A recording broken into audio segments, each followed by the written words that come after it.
after the fourth love of my life said that I was high maintenance, that's when I realized that all those other ex-girlfriends, well, you know, they weren't that crazy. But there's something better than cocaine about rushing over 120 miles an hour for 100 miles straight right after you find out your wife's been fucking some Nordic god professional football player till your engine burns out and unstoppable, or you merely lie to your dad and say, Dad, you don't understand. She's just having an emotional breakdown as you just hop a bus because you're convinced you can will her into loving you again. And you know what she does? Ha!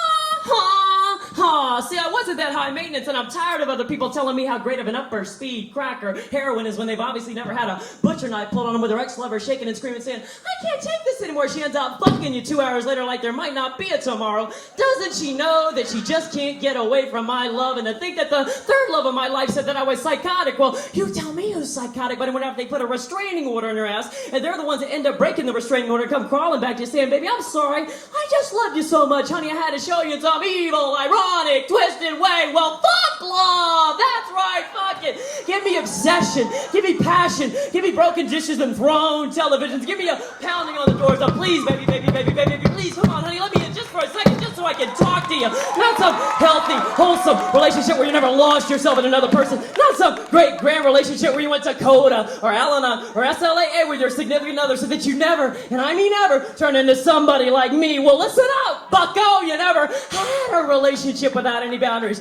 You have no idea how great your life can be when your happiness is totally dependent on another person. Yeah, baby, I'm telling you, you're missing out on great makeup sex and breakup sex, and not to mention good old grudge fucking sex where you can just kill each other for having sex. And there's the, I know you're the one, baby, let's just do it in the goddamn car right now section. Don't even think about feeling sorry for me, loser, when you're the one that never get to feel the satisfaction of stealing somebody's soul. Ha! When you're the one that never get to feel the confidence of having unprotected sex with a woman, let's say just 2 days after you met her, because you're so damn certain you can see her children in her eyes. Ha! When you're the one that never get to be in an insecure relationship where you knew that she didn't feel the same, but she was just so insecure to be loved by you, and yeah, you were just so insecure to be left alone that you just took and took and took.